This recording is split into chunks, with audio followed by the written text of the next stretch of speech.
सबको सेंटेंस, और इस सेंटेंस का हिंदी होता है वाक्य।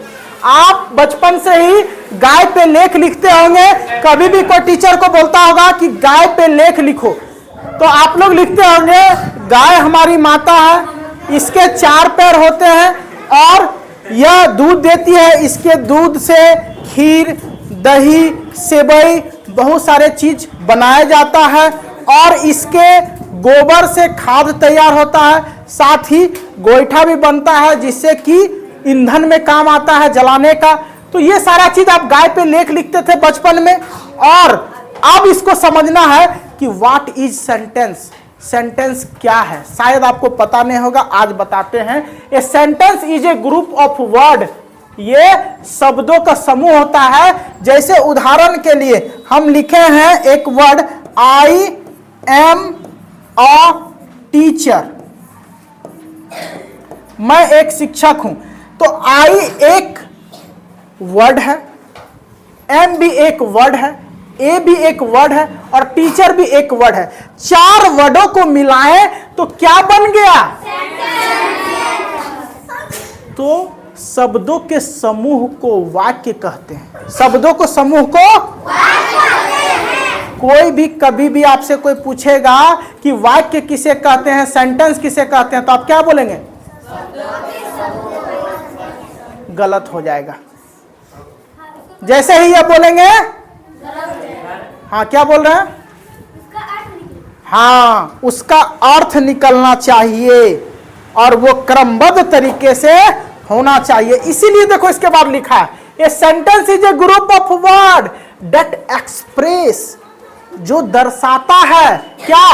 एक कंप्लीट आइडिया, जो एक कंप्लीट आइडिया दर्शाता है। जैसे उदाहरण के तौर पे आप इसको समझिए कि Mohan is a boy, Mohan is a boy, Mohan एक लड़का है। मोहन इज ए खाली लिख के छोड़ देगा तो Mohan is a animal, Mohan is A S, Mohan is a elephant.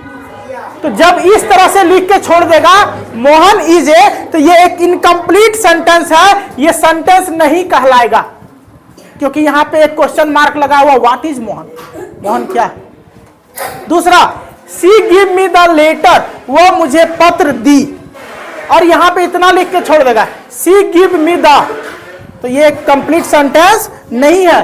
Complete idea निकलना चाहिए, आइडिया ना निकले तो वो सेंटेंस नहीं कहलाएगा। आगे देखिए, the mason builds the house, mason मतलब होता है घर बनाने वाला मिस्त्री। तो मिस्त्री घर को बना रहा है, बिल्ड्स द हाउस खाली लिख के छोड़ देगा, घर बन रहा है, कौन बना रहा पता नहीं। तो जब तक मिस्त्री नहीं आए तब तक वो सेंटेंस नहीं बनेगा। यहां पे आ जाएगा हु, व्हाट, इस तरह का सेंटेंस आ जाएगा तो दिक्कत होगा। अब देखिए, आप लोग के मन में एक दुविधा होगा, इससे पहले वाले चैप्टर हम पढ़ाए थे वर्ड, आपको यह जानकर आश्चर्य होगा कि 2 ऐसा वर्ड है जो लेटर भी है अपने आप में और वर्ड भी है, और वो है आई और ए, जिसको हम लेटर भी कह सकते हैं और वर्ड भी कह सकते हैं, ए और आई। कैसे? उदाहरण के लिए देख लीजिए, आई मतलब मैं होता है, तो मैं एक क्या है?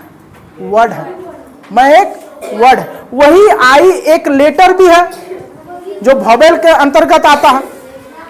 ए क्या है? ए लेटर है, ठीक है, लेकिन ये ए मतलब एक होता है, तो एक जब लिखती है तो ये क्या बन गया? वर्ड बन गया। तो इसी तरह कुछ ऐसे वर्ड भी हैं जो आई और ए, उस प्रकार से आप बोलेंगे सर यू भी तो एक वर्ड है, नहीं, यू का कोई मतलब निकलता है क्या? अगर कोई सिंगल वर्ड हो और उसका कोई अर्थ निकले, जैसे आई मतलब मैं, अर्थ निकल गया, ए मतलब एक, अर्थ निकला। अब यू का मतलब कुछ अर्थ निकल रहा, वाई ओ यू, यू लिखेंगे तब तुम निकलेगा, सिर्फ यू लिखने से तुम निकलेगा क्या?